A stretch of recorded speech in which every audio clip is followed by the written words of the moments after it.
DCM ಹುದ್ದೆಗಾಗಿ ಸಚಿವ Rajanna demand ಇಟ್ಟಿದ್ದು ಸಚಿವ ರಾಜಣ್ಣ ವಿರುದ್ಧವೂ ಕೂಡ ಶಿವಗಂಗಾ ಬಸವರಾಜ್ ಕಿಡಿಕಾರರು.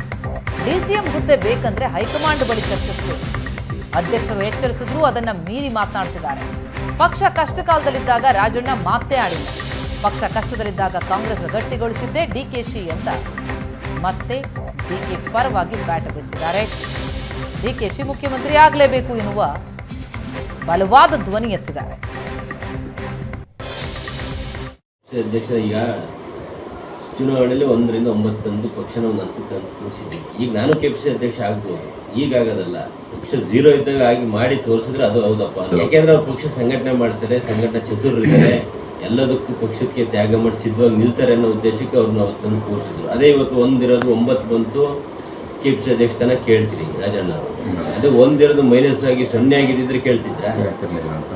9 ಆಗಿದೆ, ಬಿಡಿ ಅವ್ರ ಪಣಿಗೆ ಅವ್ರು ಬಿಡಿ, ಪಕ್ಷ ಕಟ್ತಾ ಇದ್ದಾರೆ. ನಾವು ಇನ್ನು ಈ 5 ವರ್ಷದ ನೋಡಬೇಡಿ, ಮುಂದಿನ 5 ವರ್ಷದ್ದು ನೀವು ನೋಡಿ ಅಂತ ನಾನು ಹೇಳ. ಸ್ವಾಮಿಗಳ ಬೈಕಿಗೆ ನಾನು ಒಬ್ಬ ಭಕ್ತ, ಕೊಟ್ಟರಪ್ಪನ ಭಕ್ತ ಬಂದಿದೆ. ದೇವಸ್ಥಾನ ಬಂದ ಸಭೆ ನಮ್ಮ ಧರ್ಮದರ್ಶಿಗಳು ಹಿರಿಯರಿದ್ದಾರೆ, ಅವ್ರ ಹತ್ರ ಬಂದಾಗ ನಾವೇನೋ ಒಂದು ಹೇಳ್ಕೊಡ್ತೀವಿ. ಆ ರೀತಿ ಸಾಮಾನ್ಯ ಪ್ರಜೆಗಳೆಲ್ಲ ಗುರುಗಳ ಹತ್ರ ಆಶೀರ್ವಾದ ಪಡೆಯಕ್ಕೆ ಹೋಗ್ತಾರೆ. ಹೋದ ಸಂದರ್ಭದಲ್ಲಿ ಸಾಮಾನ್ಯ ಪ್ರಜೆಗಳು ಮತ ಹಾಕಿದಂಥ ಬಂಧುಗಳು ಕೇಳ್ತಾರೆ, ಡಿಕೆಶಿ ತೋರಿಸೋ ಮುಖ್ಯ.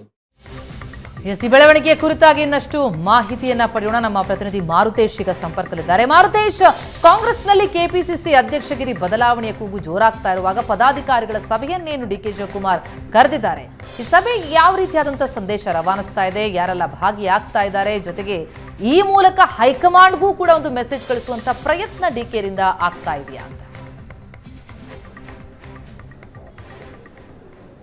ಪ್ರತಿಮಾ, ಬಹಳ ಸ್ಪಷ್ಟ. ಯಾಕೆಂದ್ರೆ ಕೆಪಿಸಿಸಿ ಅಧ್ಯಕ್ಷರ ಬದಲಾವಣೆ ಕುರಿತಾಗಿ ಚರ್ಚೆಗಳು ನಡೆದಿದ್ದಾವೆ. ಆ ಚರ್ಚೆ ನಡೆಯೋದಕ್ಕೆ ಕಾರಣ ಕೂಡ ರಾಜ್ಯದ ಮುಖ್ಯಮಂತ್ರಿಗಳ ಆಯ್ಕೆಯ ಸಂದರ್ಭದಲ್ಲಿ ಹೈಕಮಾಂಡ್ ಹೇಳಿದ್ದಂತಹ ವಾಕ್ಯಗಳು. ಅದರಲ್ಲಿ ಡಿಕೆ ಶಿವಕುಮಾರ್ ಒಬ್ಬರೇ ಡಿಸಿಎಂ ಇರ್ತಾರೆ, ಜೊತೆಗೆ ಲೋಕಸಭಾ ಚುನಾವಣೆಯ ತನಕ ಕೂಡ ಅವರು ಕೆಪಿಸಿಸಿ ಅಧ್ಯಕ್ಷರಾಗಿ ಮುಂದುವರಿತಾರೆ ಅಂತ. ಈಗ ಲೋಕಸಭಾ ಚುನಾವಣೆ ನಡೆದಿದೆ, ಫಲಿತಾಂಶ ಕೂಡ ಬಂದಾಗಿದೆ.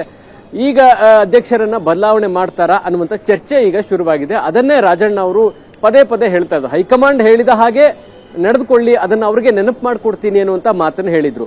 ಆದ್ರೆ ಪಕ್ಷ ಸಂಘಟನೆ ವಿಚಾರದಲ್ಲಿ ಡಿಕೆ ಶಿವಕುಮಾರ್ ಅವರ ಪಾತ್ರ ಎಷ್ಟರ ಮಟ್ಟಿಗೆ ಇದೆ ಅನ್ನುವಂಥದ್ದು ಬಹಳ ಇಂಪಾರ್ಟೆಂಟ್ ಆಗುತ್ತೆ. ಯಾಕಂದ್ರೆ ಲೋಕಸಭಾ ಚುನಾವಣೆ ಇರ್ಬೋದು, ಅವರ ನೇತೃತ್ವದಲ್ಲಿ ವಿಧಾನಸಭಾ ಚುನಾವಣೆಯನ್ನು ಎದುರಿಸಿರುವಂತದ್ದು ಇರ್ಬೋದು, ಇದೆಲ್ಲವನ್ನು ಗಮನಿಸಿದಾಗ ಡಿಕೆ ಶಿವಕುಮಾರ್ ಅವರ ಸಾರಥ್ಯ ಎಷ್ಟರ ಮಟ್ಟಿಗೆ ಇತ್ತು ಅನ್ನೋದರ ಕುರಿತಾಗಿಯೂ ಕೂಡ ಈಗ ಚರ್ಚೆಗಳು ನಡೆದಿದ್ದಾವೆ. ಹಾಗಾಗಿ ಅವ್ರನ್ನ ಬದಲಾಯಿಸಬೇಕಾ ಬೇಡವಾ ಅನ್ನುವಂಥ ಚರ್ಚೆಗಳು ಕೂಡ ಹೈಕಮಾಂಡ್ ಮಟ್ಟದಲ್ಲಿ ನಡೆದಿದೆ.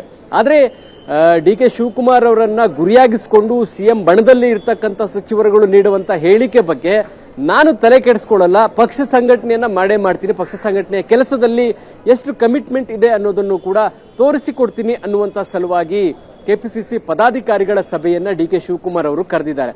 ಸೊ ಕೆಪಿಸಿಸಿ ಕಚೇರಿಯ ಹಿಂಭಾಗದಲ್ಲಿ ನೀವು ಗಮನಿಸಬಹುದು, ಈಗಾಗಲೇ ಕೆಪಿಸಿಸಿಯ ಕಚೇರಿಗೆ ಪದಾಧಿಕಾರಿಗಳು ಆಗಮಿಸ್ತಾ ಇದ್ದಾರೆ, ಬಂದು ನೋಂದಣಿ ಕೂಡ ಮಾಡ್ಕೊಳ್ತಾ ಇದ್ದಾರೆ.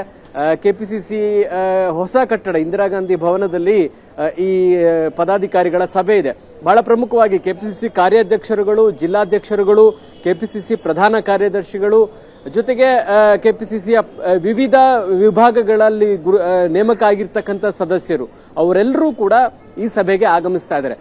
ಈಗ ಬಹಳ ಪ್ರಮುಖವಾಗಿ ಇರುವಂತದ್ದು ಈ ಸಭೆಯಲ್ಲಿ ಏನು ಡಿಕೆ ಶಿವಕುಮಾರ್ ಏನು ಮಾತನಾಡ್ತಾರೆ ಮತ್ತು ಯಾವ ಸಂದೇಶಗಳನ್ನ ಕೊಡ್ತಾರೆ ಅನ್ನೋದರ ಕುರಿತಾಗಿ ಹೆಚ್ಚು ಮಹತ್ವವನ್ನ ಪಡೆದುಕೊಂಡಿದೆ. ಒಂದು, ಕಾಂಗ್ರೆಸ್ ಪಾರ್ಟಿಯನ್ನ ಕೇಡರ್ ಪಾರ್ಟಿ ಮಾಡಬೇಕು ಅನ್ನುವಂತ ಗುರಿಯನ್ನ ಡಿಕೆ ಶಿವಕುಮಾರ್ ಹಾಕೊಂಡಿದ್ದಾರೆ. ಆ ವಿಚಾರಕ್ಕೆ ಸಂಬಂಧಪಟ್ಟಾಗಿ ಏನಾದರೂ ಸೂಚನೆಗಳು ಬರುತ್ತಾ ಅನ್ನುವಂಥದ್ದು ಒಂದು. ಇನ್ನೊಂದು, ಬಹಳ ಪ್ರಮುಖವಾಗಿ ಡಿಕೆ ಶಿವಕುಮಾರ್ ಅವರು ಹೇಳಿದಾಗ್ಲೂ ಕೂಡ, ವಾರ್ನ್ ಮಾಡಿದಾಗ್ಲೂ ಕೂಡ ಡಿಸಿಎಂ ಚರ್ಚೆ ವಿಚಾರ, ಬೇರೆ ಬೇರೆ ಚರ್ಚೆಗಳು ಪದೇ ಪದೇ ಆಗ್ತಾ ಇದೆ. ಹೀಗಾಗಿ ಅಧ್ಯಕ್ಷರು ಹೇಳಿದ ಮಾತಿಗೂ ಬೆಲೆ ಇಲ್ಲ ಅಂದ್ರೆ ಈ ಸಭೆಯಲ್ಲಿ, ಪದಾಧಿಕಾರಿಗಳ ಸಭೆಯಲ್ಲಿ ಒಂದು ಖಂಡನ ನಿರ್ಣಯ ಕೂಡ ತೆಗೆದುಕೊಳ್ಳಬಹುದಂತಹ ಸಾಧ್ಯತೆಗಳು ಕೂಡ ಕಾಣಿಸ್ತಾ ಇದ್ದಾವೆ. ಹೀಗಾಗಿ ಈ ಸಭೆ ಕಳೆದ 4 ವರ್ಷಗಳಲ್ಲಿ ಡಿಕೆ ಶಿವಕುಮಾರ್ ಅಧ್ಯಕ್ಷರಾದ ಮೇಲೆ ಏನೆಲ್ಲ ಬದಲಾವಣೆ ಮಾಡಿದೀವಿ, ಇದರಿಂದ ಆಗಿರುವಂತಹ ಅನುಕೂಲಗಳೇನು, ಪಕ್ಷವನ್ನು ಹೇಗೆ ಸಂಘಟಿಸಿದೀವಿ ಅನ್ನುವಂತ ಒಂದು ಅವಲೋಕನ ಮಾಡುವಂತ ನಿಟ್ಟಿನಲ್ಲೂ ಕೂಡ ಅವರು ಮಾತನಾಡ್ತಾರೆ ಅನ್ನುವಂತ ಮಾಹಿತಿಗಳೆಲ್ಲ ಲಭ್ಯವಾಗ್ತಾ ಇದೆ.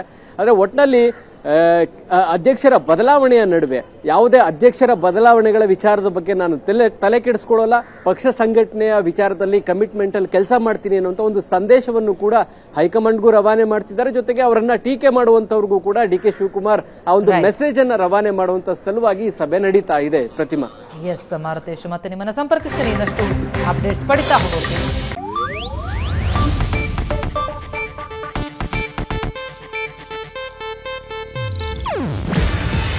ಇದು ಏಷ್ಯಾನೆಟ್ ನ್ಯೂಸ್ ನೆಟ್ವರ್ಕ್ ಪ್ರಸ್ತುತಿ.